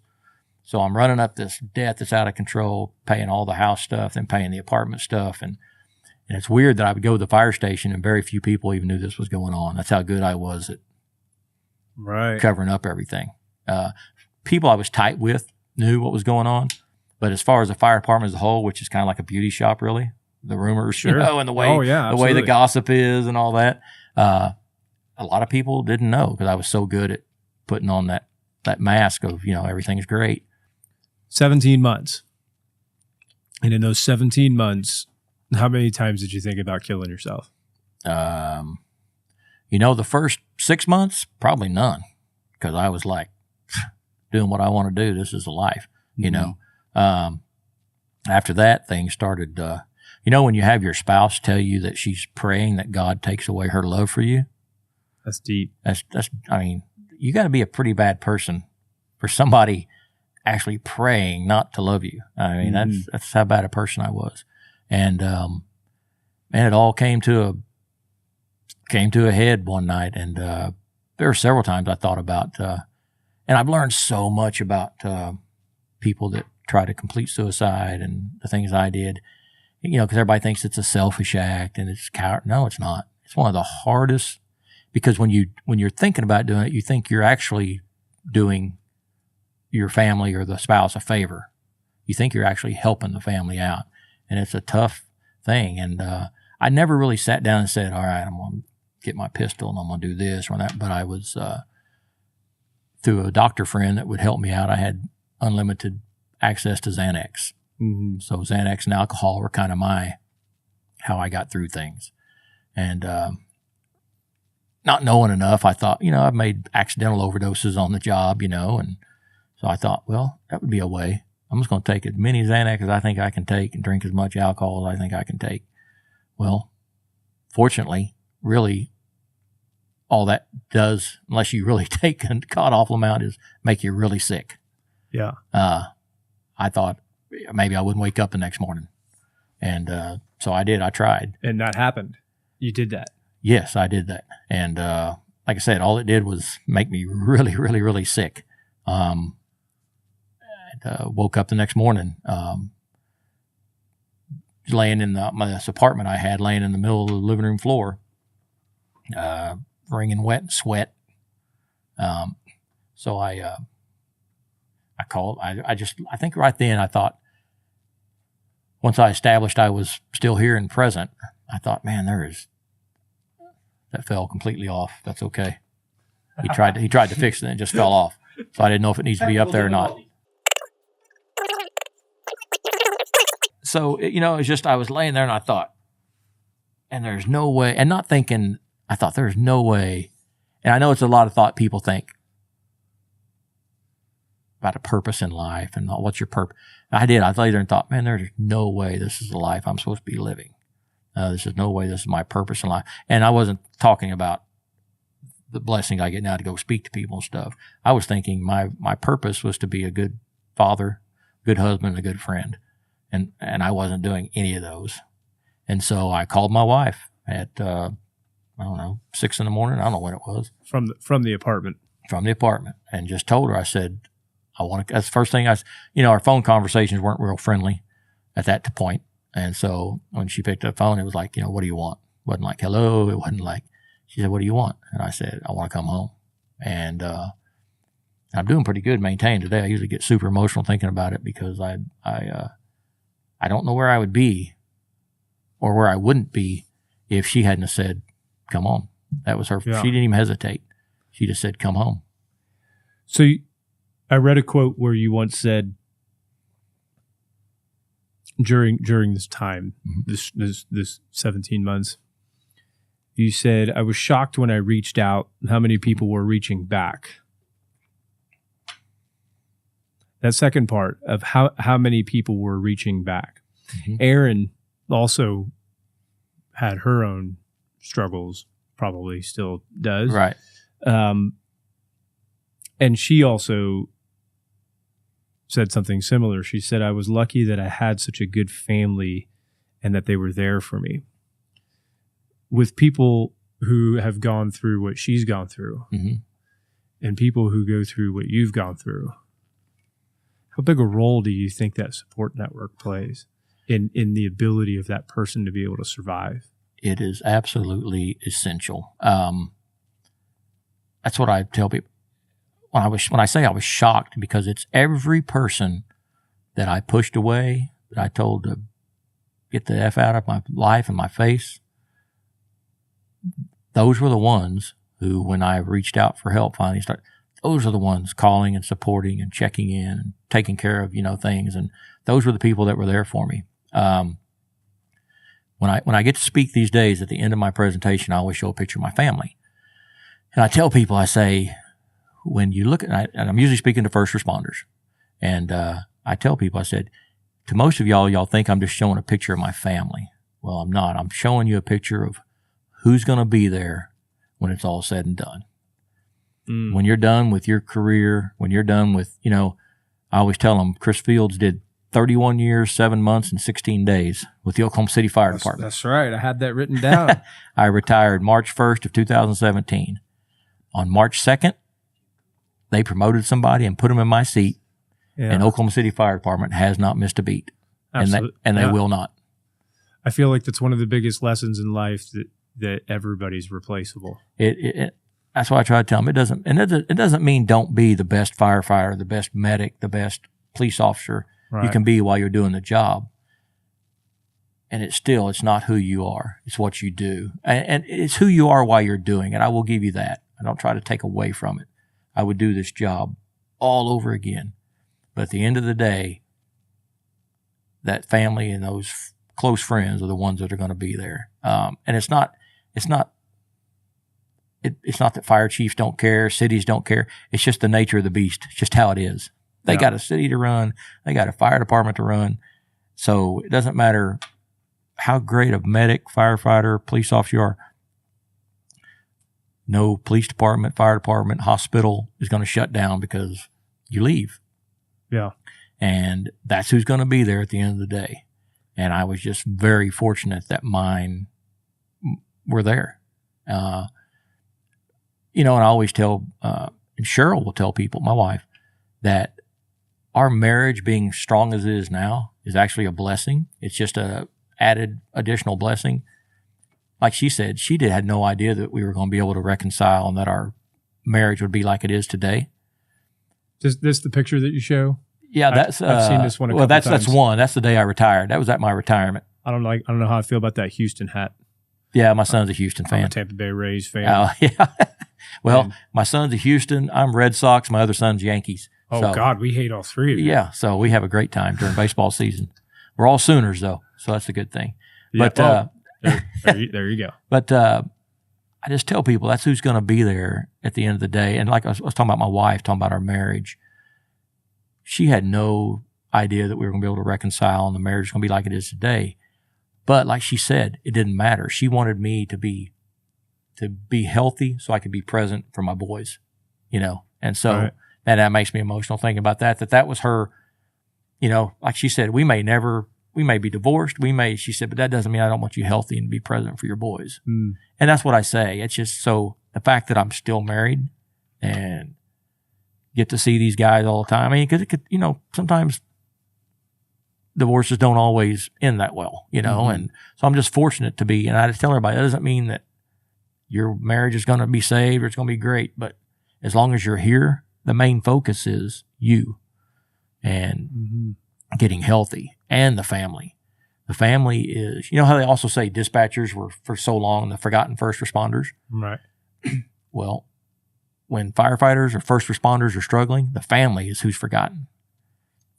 And I tell you, it's the family's always forgotten how it affects the family. I mean, I left them in shambles, they didn't know what to do.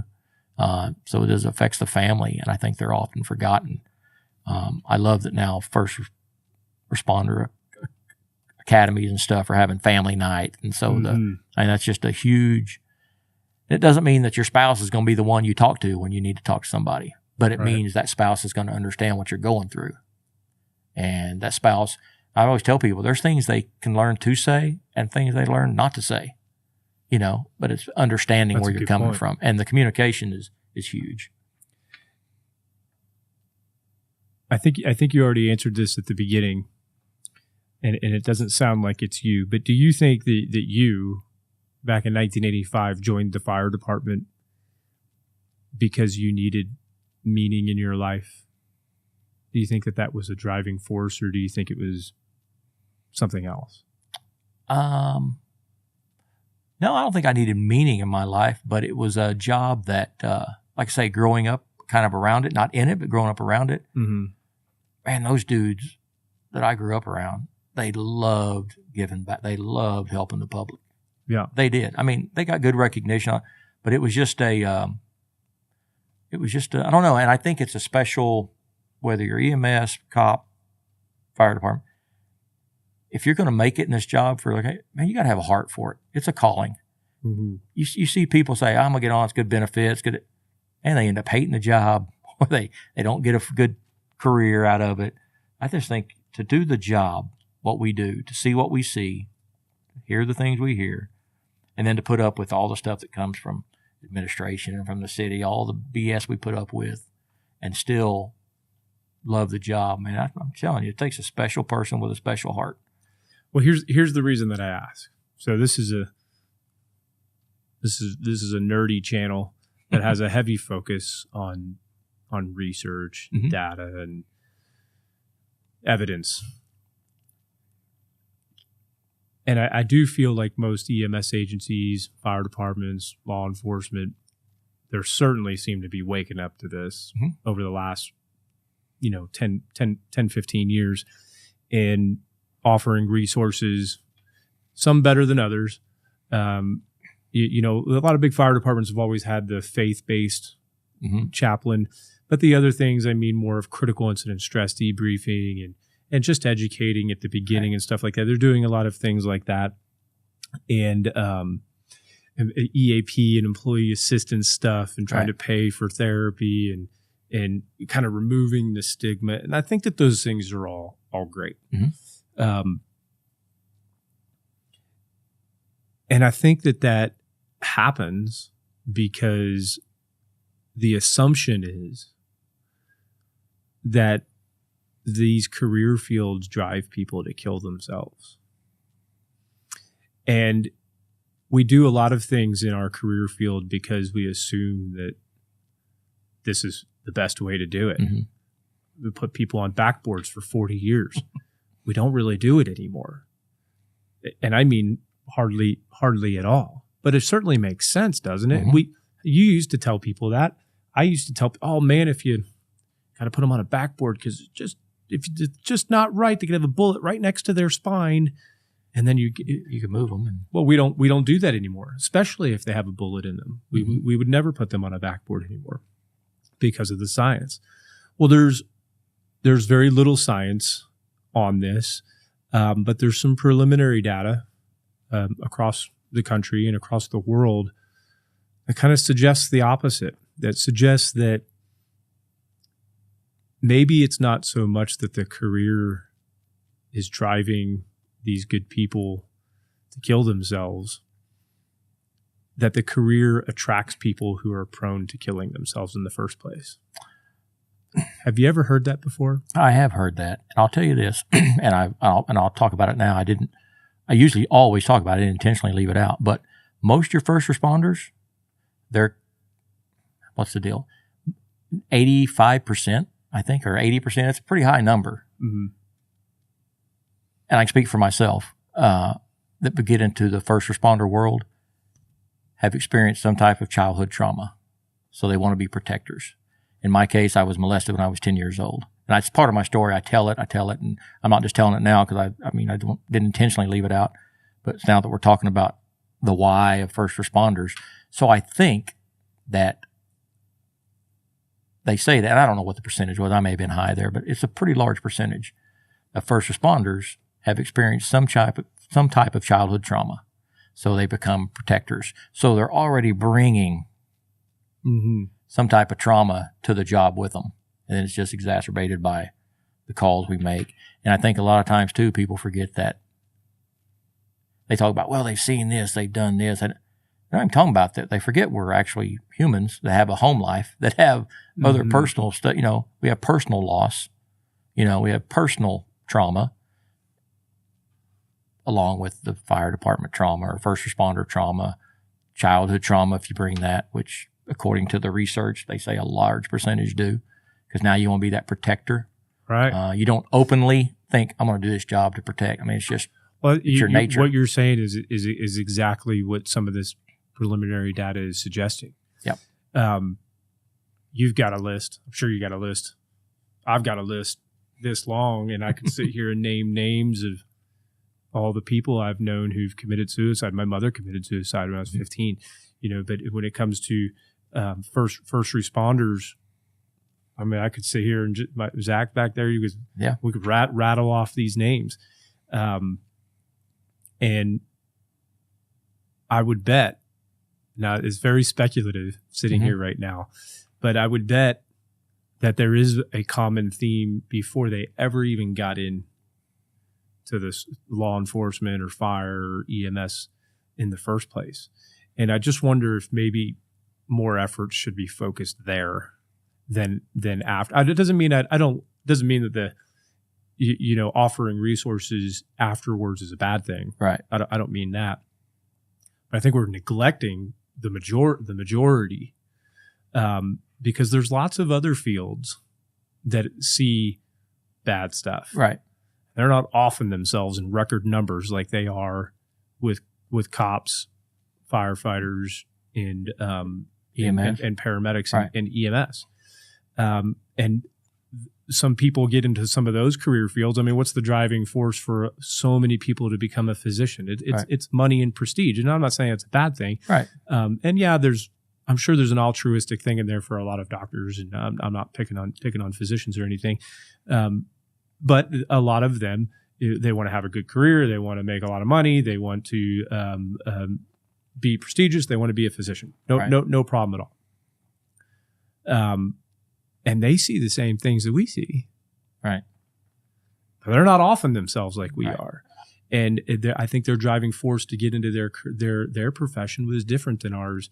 And I wish we could discuss that more. Right. And where I'm telling you that preliminary data is coming from is entry assessments to some paramedic programs in schools across the world.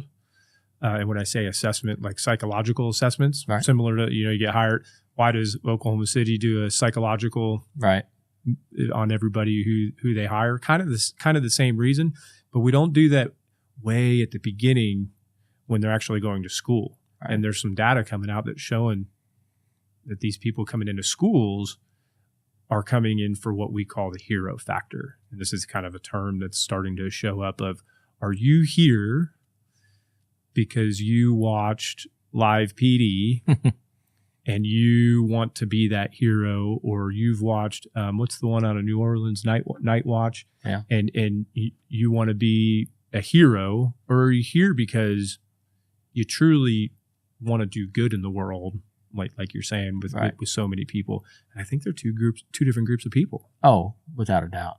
And without a doubt. But that's interesting. You're talking about that I guess that kind of goes hand in hand. You talk about they're maybe predisposed to complete suicide versus, like I said, they're bringing trauma.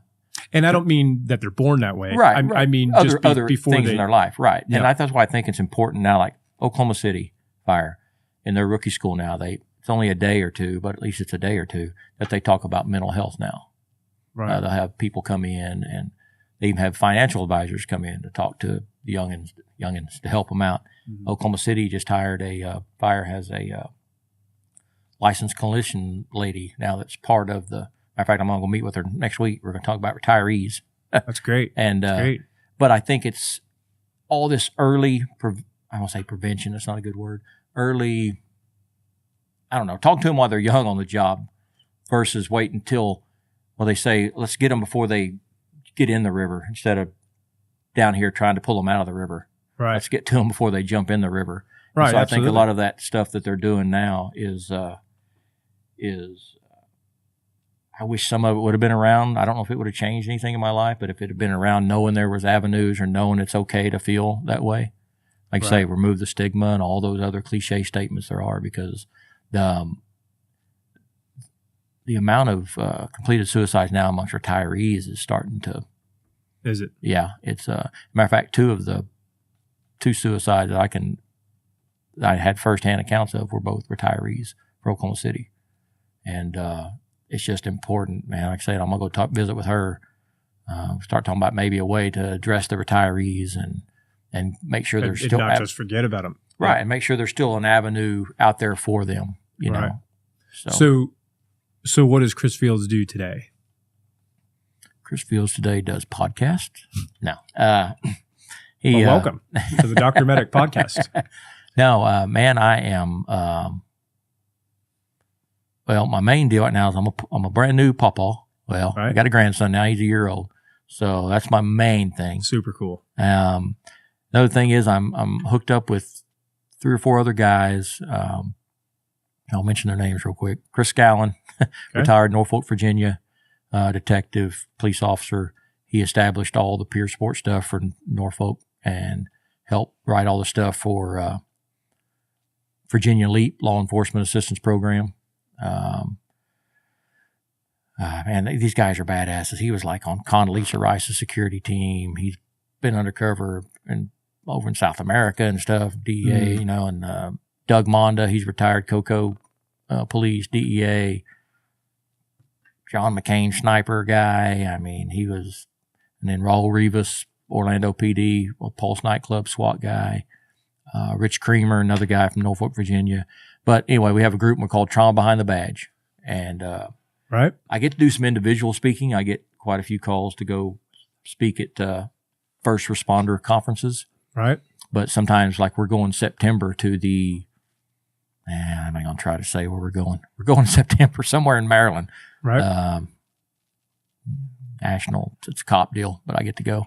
I'm the only firefighter in the group. Oh, good. So, but we're called Trauma Behind the Badge. Yeah, there we go. TraumaBehindTheBadge.us. So make sure you get the website right. Say it again. www.traumabehindthebadge.us. Okay. And what do people find when they get here? well, they'll find a little bit about us, about what we do. Anybody that there's all of our little deals that we do. Mm-hmm. Click on the about, it'll tell what we're about. Man, we just offer. We have a weekly webinar Tuesday nights.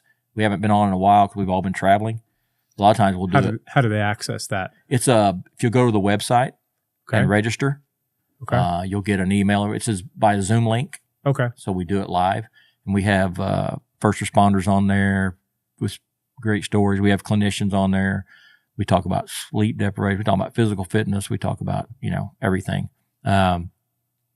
We just had a gentleman on, and he's actually still kind of in witness protection, but he was undercover. No kidding? Yeah, his story was really from where The Sopranos came from. He infiltrated undercover the crime families, Mm-hmm. but he went through some stuff. Giovanni is his name, and he's got a book out called Giovanni. It's a great book. But anyway, so we have different guests on, and then we're blessed too. Sometimes we get to go all four together speak, and we work with them. And another website is www.survivefirst.us. Okay. And I bring that up because how do you spell first? The word? Yeah, FIRST. Okay. And the reason I bring that up is one of the gentlemen in here, when you pull up the names here, Doug Monda, Mm-hmm. he started Survive First several years ago. Nonprofit, takes the no out of first responders getting treatment. And it's usually a financial wall that's keeping them from getting treatment, whether it be, most of them will say, well, I can't afford the flights out there, or co-pays or whatever. And I'm on the board with them at Survive First. Doug and his wife have done this, and they've created such a network that we take no out of first responder getting a treatment. Like he says, you get a first responder to finally reach out, his life cannot be compromised. You need to be able to say, we're going to get you on a flight here. We'll get you to this trip. We fly around the country. Matter of fact, I'm going next in 2 weeks out to California to vet facilities. We don't just say, hey, here's, Bob and Joe's tack and horse feed and first responder facility. We vet them, and that's what we do, man. We just spend our days taking care of first responders. We all give out our personal phone numbers, tell people to call them 24/7. I just got a call the other day from a guy in local town here. They had a guy needing help and got him hooked up with a clinician and all that kind of stuff. So Right. that's just what we do. And we have this show to bring awareness, to say you're not alone. Look at all these people. It's perfectly normal, every emotion. Chris Scallon, one of the guys that's on there, he's now, once he retired, he went back and got he's a clinician now and all that kind of stuff. So, man, it's just it's a great time. So if people come to this website and they click register up there, Mm-hmm. they'll get a Zoom link sent to them Every week. and then on Tuesday nights at 7 p.m. Eastern. And then they can participate, or they're just watching? They can participate. It has the people that are watching, right? And then they can type in questions, and they can chime in. It's kind of and it kind of varies. Like sometimes you'll see we'll have like 30 people watching, right? But then we'll have more people watching on the YouTube channel or the Facebook Live. I'm sorry, they do it on Facebook Live, and then they can do replays too. Okay. So it's that's one of the shows we had right there. Till Valhalla. Yeah, there are people that do. They make blades and knives and stuff for first responders, but they have groups come out like first responders to find a hobby, to find something to do. They show them how to craft, and they'll make a knife with their either something special to them or something like.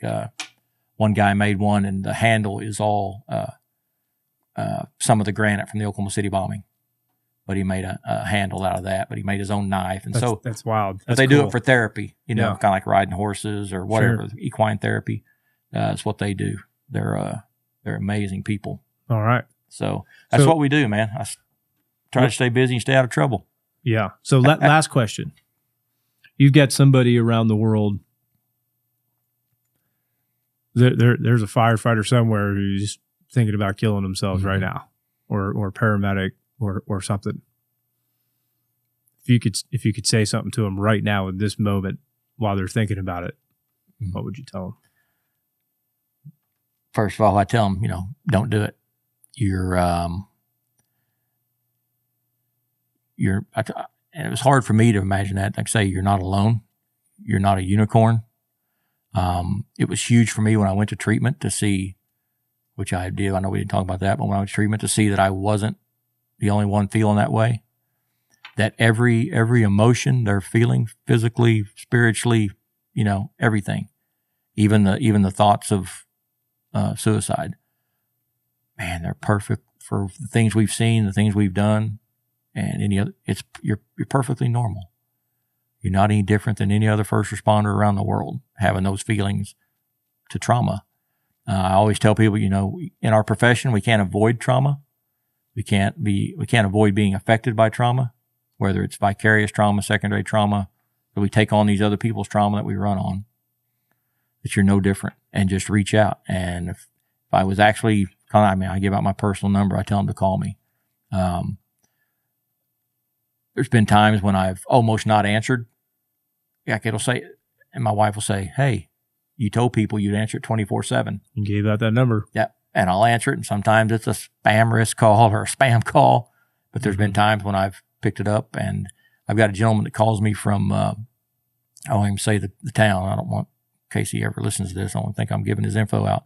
I've never met the man, but in his phone, my phone, I have him as that town, and I have him as Bob. I don't even think his name might be Bob, but when that pops up, and sometimes he'll call, and that's how it started. He called one time. He heard me speak at a conference, and I picked it up. Never met him, never seen him, couldn't tell you if he walked through that door. But sometimes he'll call, and we'll talk for an hour. Sometimes we'll talk for 10 minutes. And sometimes when he calls me, it was perfect. I needed the call. Isn't that funny how that works? Yeah, it's crazy. And so I could say, and that's all it takes sometimes, just a conversation. He doesn't call me because he's, thinking about, suicide or anything. So he'll just call sometimes because he's had a day that wasn't, I hate the word bad day, so he had a day that wasn't as good as another. And he'll just call, man, we'll talk for, like I say, sometimes it's 10 minutes, sometimes it's an hour. That's nuts, man. It's I say it often that the cyclical nature of the universe and our world, and you spend so much time, especially as a firefighter like you, or somebody who's a cop or something like that, you spend so much time putting out all this positive energy out there into the world to help people. I think that there's so many responders that just feel like it's not coming back. Right. And what you just said is a perfect example of that it does come back. You just have to be patient. Right. That you might spend a lifetime going through the muck, just spilling your guts all day long trying to help other people. But if you reach out, people will help. People will be there. They will come back. All that love and energy and positivity that you put out, it'll come back. And I'll say this, that one of the most important things for first responders, self-care. Self-care is not selfish. If you're not participating or taking some time for self-care, then you can't be that person you want to be. As first responders, we want to be there for everybody. We want to take a bad situation and make it better. Well, if we're not taking care of ourselves, which is not selfish at all, then we're gonna get to the point where we can't be there for other people. I have some self-care now. I do some meditation. I do, I don't know if you heard float therapy. Like the super salty water? It is. I've done that. It's nuts. It's crazy. It's a bit mind-blowing. I go to one up here north by Class and Curve up there. It's the only one I found. I went to one on the north side too. It's further north. Yeah, but it's float therapy. They say that, and that Chris Scallon, that buddy of mine, he lives in Virginia Beach, and right there where all the naval stuff is and everything. Right. think he said how many the Navy bought because those guys, when they go on deployment or come back, I think 45 minutes in float therapy is equal to 8 hours of REM sleep. Oh, I bet. I could imagine. And they do hyperbaric chambers. They do all this kind of stuff, but there's so many avenues out there and resources. My youngest son, who's 24 now, when he was at OU, I assumed he was a partier guy. I don't know. I can't imagine a son of mine partying in college, but I'd always tell him, I'd say, there are so many resources out there. There's no reason I should get a call about you being arrested for a DUI. Are you involved in an accident? Because there's Uber, there's Lyft, there's rideshare, there's all these resources. And that's what I tell first responders. Versus 20 years ago, there are so many resources out there that are available. And sometimes it's just simple as talking. Just because you go talk to somebody about maybe an issue or something that's eating at you, it doesn't mean you're going to be diagnosed with anything or you have to go to treatment, or anybody's going to know. That's what it's just. There's just so many resources out there today. It's good stuff. That's well said, man. I appreciate you coming in. Oh, you bet, man. Enjoyed it. Lennon, you got any questions? Are you awake? Yeah. Zach, you got anything from Mr. Fields? We appreciate you coming in, man. We'll do it again. Outstanding, man. Enjoyed it. Dude. Appreciate it. Ow, my ears.